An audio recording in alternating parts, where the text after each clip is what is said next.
I've always found that the last train of the night has a specific, heavy kind of silence that feels less like peace and more like a collective holding of breath.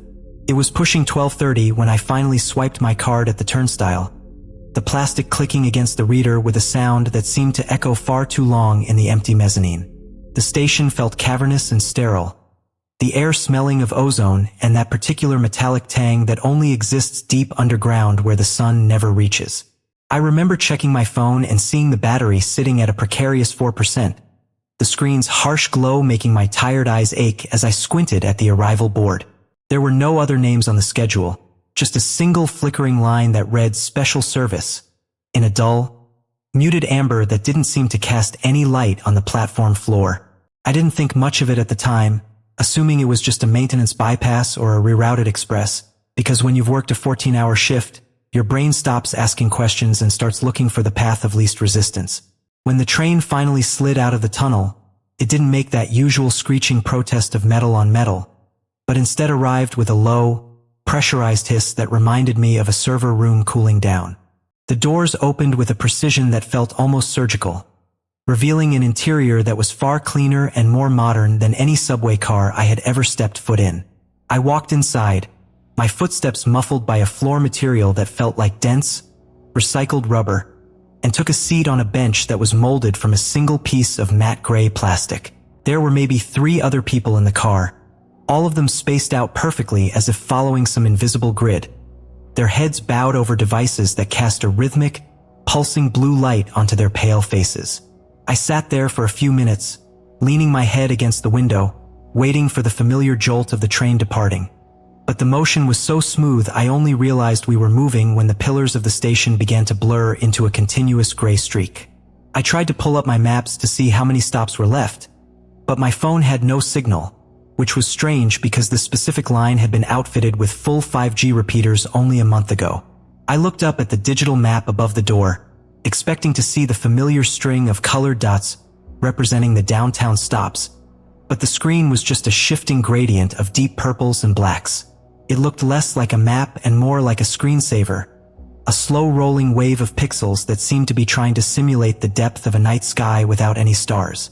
I wiped a layer of condensation off the window with my sleeve, hoping to catch a glimpse of a tunnel marker or a stray piece of track equipment, but all I saw was my own reflection staring back with hollow, exhausted eyes. After about 10 minutes of this seamless, silent gliding, I noticed that the man sitting directly across from me hadn't blinked a single time since I'd boarded.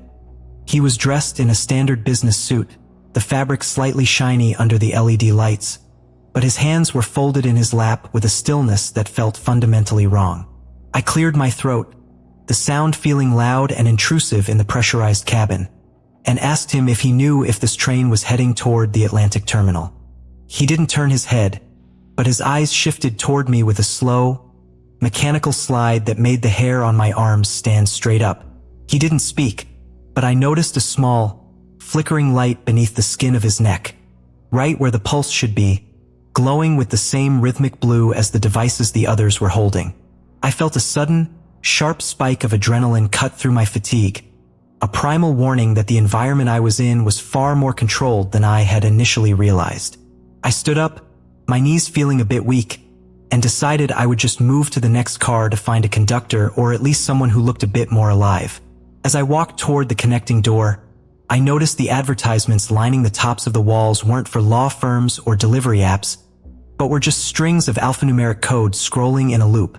I reached for the handle of the door, but it didn't have a physical latch. It was just a smooth pane of glass that didn't budge no matter how much weight I put against it. I turned around to look at the other passengers, and to my horror, they had all tilted their heads back in unison, their eyes fixed on the ceiling speakers. A voice came over the intercom, but it wasn't the usual distorted rasp of a transit worker. It was a perfectly synthesized, melodic tone that sounded like 1,000 voices layered into one. "Synchronization in progress," the voice said, the words vibrating in my chest like a low-frequency hum that made my teeth ache. I ran back to my seat and grabbed my bag, my heart hammering against my ribs so hard I thought it might actually bruise them. I looked out the window again, and this time the darkness was gone, replaced by a blinding, architectural void of white light and shimmering data lines that stretched out into an infinite horizon. We weren't in the tunnels anymore, or if we were, the tunnels had been replaced by a digital approximation of a world that didn't care about physics. I started banging on the emergency intercom button, pressing it over and over again until my thumb was sore, but the only response I got was a playback of my own frantic breathing from 30 seconds ago. The man across from me finally spoke, his voice sounding like it was being fed through a low bitrate filter that clipped the ends of every word. "You shouldn't have looked at the map," he said, his mouth moving in a way that didn't quite sync up with the sounds coming out of it. I backed away from him, stumbling toward the center of the car, realization dawning on me that the special service wasn't a route, but a destination. I remembered reading a forum post once about people who disappeared on the subway, dismissed as urban legends about glitch spaces and corporate data harvesting. The horror wasn't that I was being taken by ghosts, but that I was being processed by something much more efficient and much less merciful.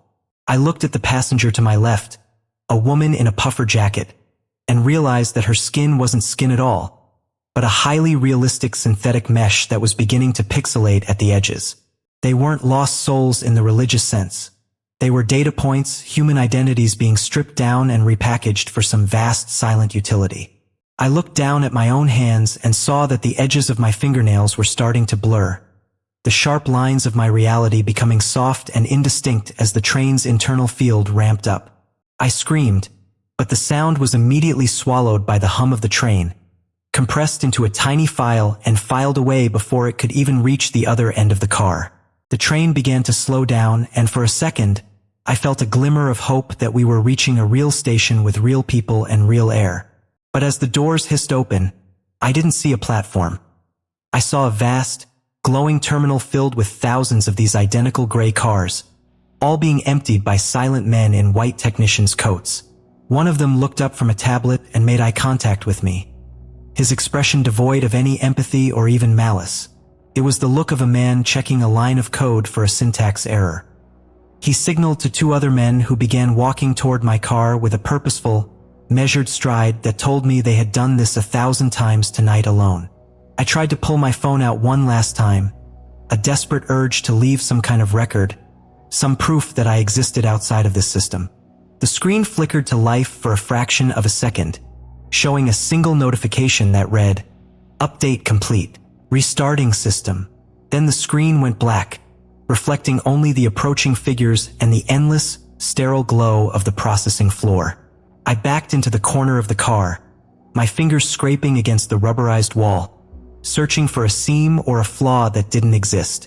The first man reached the doorway and stepped inside, the light from the terminal casting a long, distorted shadow that seemed to merge with the floor. He didn't pull out a weapon. He just held out a small, circular device that hummed with that same nauseating blue light I had seen earlier. "Please remain still," he said, his voice as flat and unyielding as the plastic benches. "The transition is much easier if you don't fight the compression." I realized then that there was no exit, no secret latch, and no help coming from the world above that had already forgotten I was on my way home. I am still sitting in this corner, writing this into the memo pad of a device that isn't really a phone anymore, hoping the signal finds a way through the firewall. The air is getting thinner, or maybe I'm just forgetting how to breathe air that hasn't been rendered by a cooling system. They are standing at the edge of my vision now, waiting for the final sync to finish so they can move me to the next phase of the architecture. I can feel my memories starting to feel like things I read in a book rather than things I actually lived, the colors of my childhood fading into grayscale. If you're reading this on your way home, if you see a train with no markings and a silent, blue-lit interior, do not get on. The commute doesn't end where you think it does, and some lines don't lead back to the surface. I can hear the click of the device now, a sound like a hard drive spinning up for the very last time. It's so quiet here, and the light is getting so very bright. I think I'm almost finished downloading. My name was, no, that doesn't matter anymore. Just stay off the midnight train, please.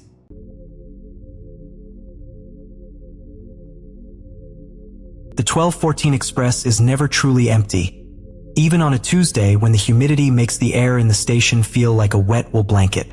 I've worked this line for 7 years now, and I've learned that the silence of a late-night train isn't actually silent at all. There is the rhythmic, metallic grinding of the wheels against the steel tracks that vibrates up through the floorboards and into the marrow of your bones. There is the intermittent hiss of the pneumatic doors, a sound like a giant taking a weary breath before holding it again. I usually spend my shift in the small conductor's cubicle near the front, sipping lukewarm coffee that tastes mostly of burnt beans and styrofoam. Tonight, the fluorescent lights in car 3 were flickering with a jagged, strobe-like frequency that I knew would give me a migraine if I didn't go back there to jiggle the housing. I stood up, stretching my back until it popped, and felt the familiar sway of the carriage as we accelerated out of the tunnel. The transition from the dark tunnel to the dimly lit suburbs usually brings a sense of relief, but tonight the darkness seemed to cling to the windows like grease. I pushed through the heavy door into the first passenger car, expecting to see the usual scattering of dozing night shift workers and the occasional drunk leaning against the glass. Instead, the car was occupied by a single man sitting in the very back row, wearing a uniform that looked exactly like mine. I didn't think much of it at first, assuming he was a deadhead from the Atlantic line catching a ride back to the depot. He was slumped over, his cap pulled low over his eyes, his hands folded neatly in his lap in a way that felt strangely practiced. As I walked past him, the smell of his coat hit me. A sharp, pungent mix of ozone, old tobacco, and a copper scent I couldn't quite place. I reached the end of the car and moved into the second, where I noticed 2 more men sitting across from each other in a booth meant for 4. They were both wearing the dark navy blazer of the Transit Authority, and they were speaking in hushed, urgent tones that stopped the moment I stepped into the aisle. One of them looked up, and for a split second, I felt a jolt of vertigo because his face was a mirror of my own, just 20 years older. He had the same crooked nose from a high school hockey game and the same small mole just below his left earlobe. I told myself it was the flickering lights playing tricks on my tired eyes, a trick of shadow and exhaustion. I kept walking, my heart starting to drum a frantic rhythm against my ribs, the air in the train suddenly feeling too thin to breathe. By the time I reached the third car, the one with the flickering light, there were 6 of them, all dressed in the same uniform, all with my face. Some were younger, with the smooth skin of 20-year-olds who hadn't yet learned to hate the night shift, while others were gray and hunched with age. They weren't just sitting. They were huddled in a circle, staring at a stain on the linoleum floor that looked like spilled wine, but was far too dark and thick. I stopped dead in my tracks, my hand gripping the cold metal railing so hard my knuckles turned white. None of them looked at me this time, their eyes fixed on the floor, their mouths moving in silent, synchronized prayers or perhaps accusations. The oldest one, a man who looked like I would in 30 years, reached out and touched the dark stain with a trembling finger. He brought his hand to his face, sniffing the liquid, and then he looked up and caught my gaze through the gaps in the group. His eyes were bloodshot and filled with a frantic, animalistic terror that made my blood turn to ice in my veins. "It's fresh," he whispered, his voice a raspy, distorted version of my own, sounding like sandpaper on a chalkboard. The others began to turn then, one by one, their movements stiff and mechanical, like puppets being jerked by invisible strings. I backed away, my boots squeaking on the floor, a sound that felt deafening in the sudden, oppressive quiet of the car. "We have to find him," a younger version of me said, standing up and smoothing his jacket with a terrifyingly familiar nervous tick. He looked at me, but it was as if he was looking through me, searching for a ghost he expected to see standing in my place. I realized then that they weren't talking about a stranger. They were talking about a killer who shared their own fingerprints. I didn't wait to see if they followed. I turned and ran toward the back of the train, my breath coming in jagged, panicked gasps. Every car I passed through was filled with more of them, dozens of versions of myself at every possible stage of life. Some were crying, some were arguing over a crumpled map of the rail system, and some were just staring out at the blackness of the passing woods. They were all searching for something, checking under seats and opening the overhead compartments with frantic, shaking hands. I reached the very last car, the observation deck, and slammed the door shut, locking it with my master key. My hands were shaking so violently I nearly dropped the heavy brass ring, the metal clinking against the glass with a frantic, rhythmic sound. I leaned my back against the door, closing my eyes and trying to convince myself that I was having a psychotic break brought on by sleep deprivation. The silence in the last car was absolute, a heavy, velvet-like pressure that seemed to push against my eardrums. I opened my eyes and looked down at my own hands, half expecting to see them fading or changing, but they were solid and real. That's when I noticed the smell again, the sharp copper scent of blood, much stronger here than it had been in the first car. I slowly turned around, the back of my neck prickling with the sensation of being watched by someone standing inches away. The observation car was empty of passengers, but the seats had been rearranged into a tight, claustrophobic corridor leading to the very back window. There, slumped against the glass, was a body dressed in a conductor's uniform, the back of the head caved in by a heavy, blunt object. I didn't need to see the face to know whose it was. The way the shoulders were set, the specific fraying of the collar, it was all too familiar. I stepped closer, drawn by a morbid, irresistible curiosity, my boots clicking rhythmically on the floor. The man had been dead for only a few minutes, the blood still sluggishly pooling on the seat cushion and dripping onto the floor. I looked down and saw a heavy iron coupling pin lying next to the body, the tip of it coated in something dark and wet. I realized then that the versions of me in the other cars weren't ghosts or hallucinations. They were survivors of a loop that was closing. They were trying to solve a murder that hadn't fully happened yet, or perhaps one that happened over and over again. A soft sound came from the shadows behind the very last row of seats, a wet, sliding noise like a shoe stepping in something slick. I froze, my heart stopping in my chest, the cold realization washing over me that there was one more person on this train. The killer they were looking for wasn't a stranger, and it wasn't one of the versions of me who were mourning. It was the version of me who hadn't yet realized what he was capable of when trapped in a dark car at midnight.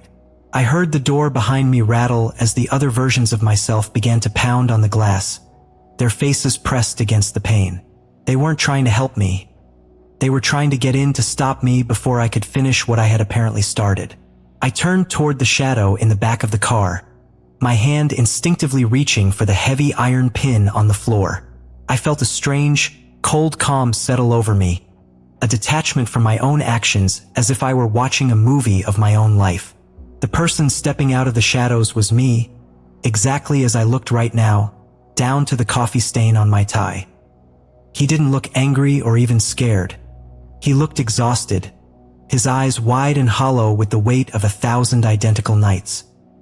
He held his hands up, not in defense, but as if he were waiting for me to do what had already been done. The train entered another tunnel, and the world went pitch black, leaving me alone with the sound of my own frantic breathing. I could hear the others screaming through the door, a chorus of my own voice echoing in a dozen different registers. I felt the weight of the iron pin in my hand, the cold metal biting into my palm with a reassuring solidity. I didn't want to do it, but the logic of the train was absolute. The body was already there, and the cycle demanded a beginning. I lunged forward into the dark, feeling the impact of the metal against something soft and yielding, a dull thud that vibrated up my arm. There was no cry of pain, only a heavy slump and the sound of something wet hitting the floor. I stood there in the darkness for a long time, the only sound the steady, rhythmic clicking of the wheels on the tracks. When the train finally emerged from the tunnel into the dim light of the next station, the car was empty again except for the body. I looked at the door, but the glass was clear. The other versions of me were gone, vanished back into the shadows of the other cars. I realized then that I wasn't the detective in this story, and I wasn't the victim either. I was the source, the original point of a circle that would continue to spin until the tracks ran out. I sat down in the seat across from the body, feeling a strange sense of peace as the train slowed to a crawl. The doors hissed open with that familiar, weary sigh, inviting the next version of me to board. I didn't move to clean up the mess. I just sat there, watching the platform lights flicker through the grease-stained window. Somewhere in the cars ahead, I could hear the sound of footsteps approaching, the squeak of boots on linoleum. Someone was coming to check the lights in car 3. Someone who hadn't yet noticed the smell of copper in the air. I closed my eyes and waited for the door to open, wondering which version of my voice would be the one to scream first. The train began to move again, pulling away from the station and heading back into the endless, suffocating dark of the tunnel.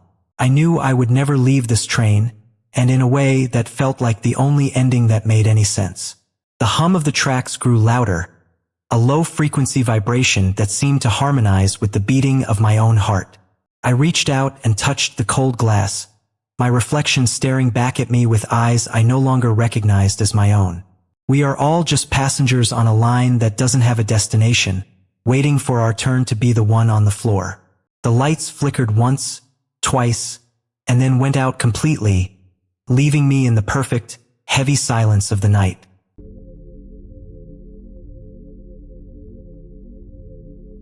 I've always found the hum of a train to be one of the most soothing sounds in the world, especially when it's late and the world outside is nothing but a blur of darkness and frozen snow. This particular line, the one that cuts through the base of the Eiger Massif, is known locally as the Deep Sleep, because it spends almost 3 hours in a tunnel carved so far into the mountain that the air pressure makes your ears pop every few minutes. I was the only one in carriage 4, which suited me just fine because I had a stack of grating to get through and a thermos of lukewarm coffee that I hoped would last until we reached the station at Odenwald. The carriage was one of those older models, the ones with heavy velvet curtains and wood paneling that smells faintly of floor wax and tobacco from 50 years ago. Outside the window, the moon reflected off the jagged peaks of the ice-choked mountains for a few minutes before the train plunged into the black maw of the tunnel. As soon as we entered the mountain, the temperature in the cabin seemed to drop, and I pulled my wool coat tighter around my shoulders. It's funny how silence works when you're deep underground. It's not actually silent, but rather a pressurized weight that presses against your eardrums until you start hearing the pulse of your own heart. I settled into my seat, the rhythmic clack-clack of the tracks beneath us feeling like a steady heartbeat as we descended further into the dark. About 20 minutes in, I heard the first sound that didn't belong. A soft, metallic scraping from the overhead luggage rack. I looked up, but the shadows were thick, and I just assumed the vibration of the train was shifting someone's forgotten suitcase. I went back to my papers, scribbling notes on a student's poorly researched essay about the Industrial Revolution, trying to ignore the way the air felt increasingly heavy. People say that when you're this deep in the mountain, you're traveling through the dreams of a sleeping god. A local myth that explains the strange dizziness passengers often report. I didn't believe in gods, sleeping or otherwise, but I did believe in the physical effects of poor ventilation in a tunnel built in the 1940s. I took a sip of my coffee, but it tasted metallic, almost like I was licking a copper penny, and I set the thermos down on the fold-out table. That's when I noticed the reflection in the window, or rather, the lack of one. Usually, when it's dark outside and bright inside, you can see the whole carriage reflected in the glass, but the light in the cabin had flickered and dimmed, leaving me looking into a murky gray void. I blinked, and for a split second, I thought I saw a pair of boots standing in the aisle about 3 rows behind me. I turned around quickly, the leather of my seat creaking loudly in the cramped space, but the aisle was completely empty. Just the mountain. I whispered to myself, my voice sounding thin and foreign in the pressurized air.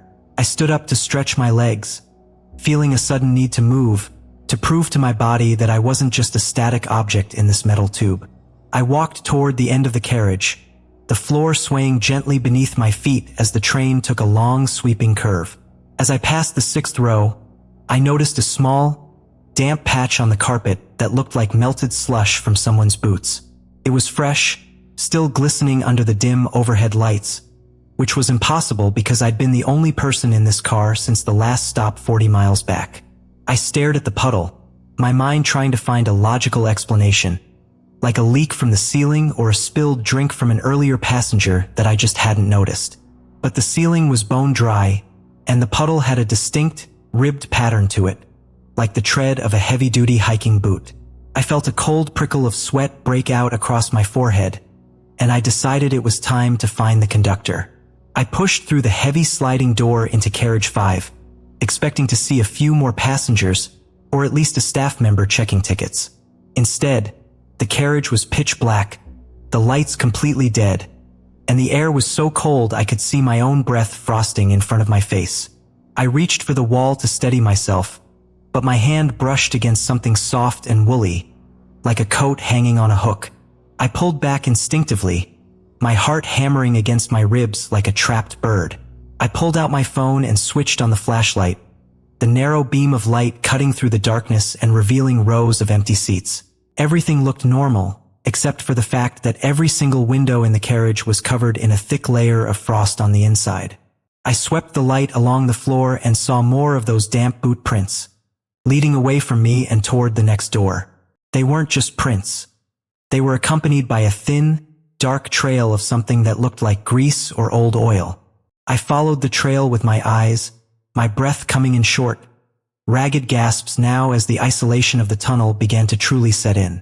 I told myself that there was a maintenance worker on the train, someone I just hadn't seen, someone who was just doing their job. But maintenance workers don't walk through unlit carriages in total silence, and they certainly don't leave trails of black sludge behind them. I tried to call the conductor's station using the emergency intercom near the door, but when I pressed the button, there was only a low, wet-sucking sound on the other end. It wasn't static, and it wasn't a dead line. It sounded like someone was breathing through a throat full of liquid, a slow, deliberate inhalation that made the hair on my arms stand up. I backed away from the intercom, my flashlight beam dancing wildly as my hands began to shake. I considered going back to my seat, but the thought of sitting there with my back to the empty aisle was more than I could bear. I decided to push forward, hoping that the dining car or the locomotive would have someone, anyone who could tell me what was going on. As I entered carriage 6, the smell hit me. A pungent, copper-heavy scent of iron and something sweet, like rotting fruit.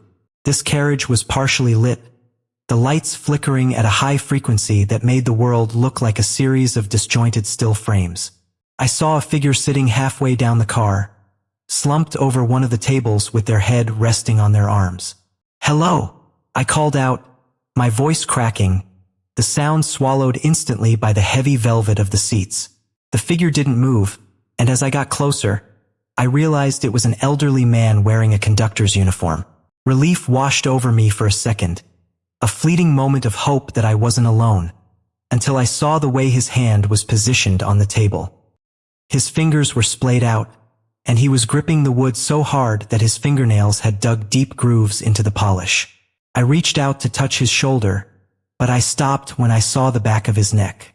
There was a small, surgical-looking incision at the base of his skull, and a thin, silver wire was protruding from it, vibrating in time with the train's rhythm. I didn't scream, mostly because I think I forgot how to breathe for a few seconds as I stared at the wire. It wasn't some alien thing. It looked like a high-tension piano wire, the kind used in specialized machinery or, more chillingly, by someone who knew exactly how to paralyze a human body.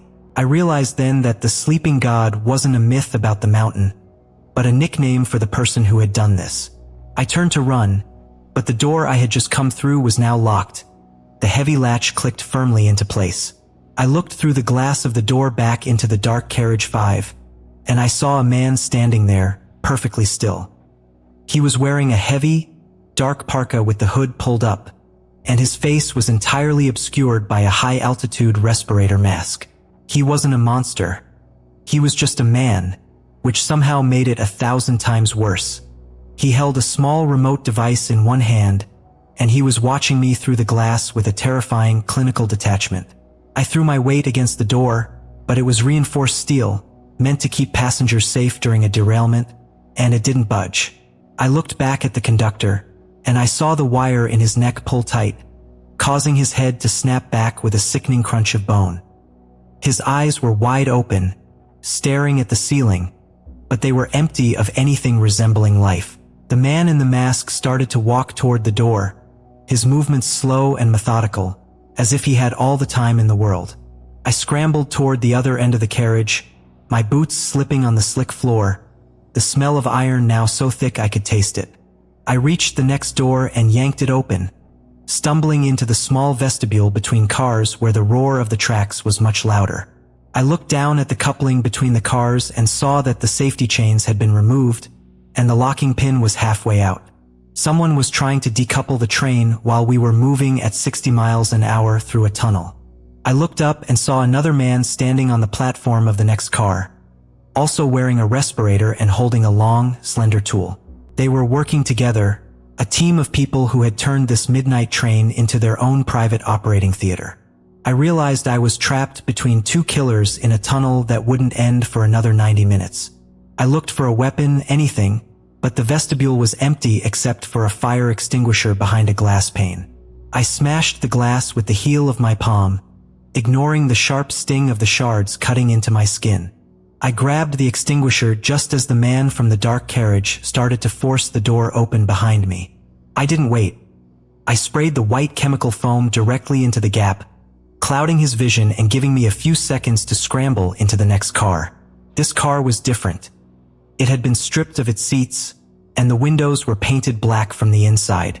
In the center of the floor were several large, industrial-sized crates marked with a logo I didn't recognize, a simple circle with a line through it.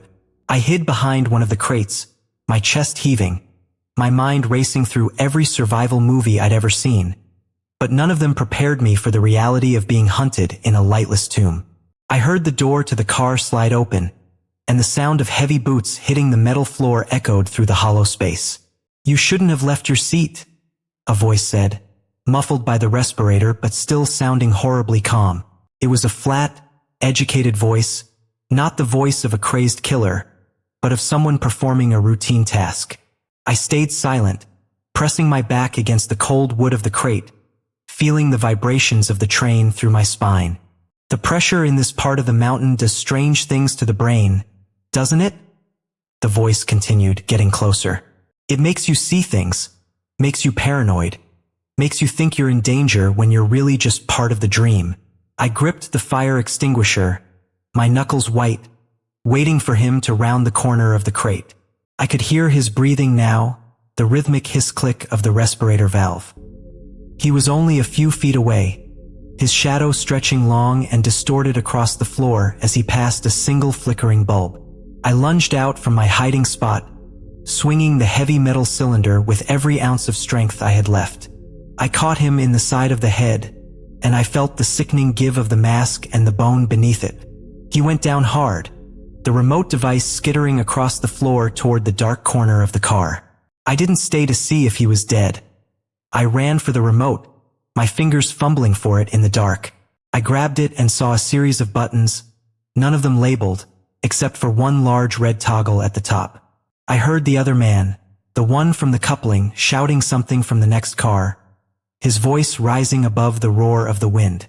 I didn't think. I just flipped the red toggle, hoping it would stop the train or call for help. Instead, there was a deafening clunk from beneath my feet, and the entire carriage jolted violently. The lights went out completely, and for a terrifying moment, the only sound was the screech of metal on metal as the carriage began to slow down while the rest of the train sped away. I had decoupled the car I was in, leaving me stranded in the pitch-black tunnel, miles from either entrance. I sat on the floor, the silence rushing back in to fill the space where the engine's roar had been. My heart was thumping so loud I could hear it in my teeth, and the cold was already beginning to seep through the floorboards. I realized I was still holding the remote, and I saw a small green light blinking on it now. Then I heard it, a soft, rhythmic tapping from inside the crate I had been hiding behind. It wasn't a mechanical sound. It was the sound of someone knocking on wood from the inside. I crawled away from the crate, my phone's flashlight battery at 5%, the beam dim and yellow. I shone the light on the crate and saw that the lid wasn't nailed down. It was held in place by a series of electronic locks. And then the tapping started from the other crates, two one after another, a symphony of desperate, muffled knocking. I realized then what the sleeping god was. It wasn't a person, and it wasn't the mountain. It was the cargo. These people weren't just killing passengers. They were transporting them, drugged and paralyzed, to somewhere deep within the frozen peaks. I looked at the man I had hit. He was moving now, his hand reaching up to tear off his broken mask. Beneath the mask, His face was ordinary, middle-aged, and pale, with a look of intense frustration rather than pain. "You've ruined the schedule," he wheezed, blood leaking from a gash on his temple. "The dream has to be continuous or they wake up, and you don't want them to wake up in here." As he spoke, the electronic locks on the crates hissed, the red lights on their panels turning green. He wasn't trying to kill me anymore. He was scrambling toward the door, his eyes wide with a genuine primal terror. I heard the first lid creak open, the sound of wood splintering in the absolute silence of the tunnel. I didn't look back. I grabbed my bag and the fire extinguisher and ran into the darkness of the tunnel, the freezing air burning my lungs. I've been walking for hours now, following the tracks, but I haven't seen the lights of a station or the mouth of the tunnel yet. Every few hundred yards, I hear a sound behind me. Not the boots of the man in the mask, but something softer, like bare feet slapping against the cold, damp stone.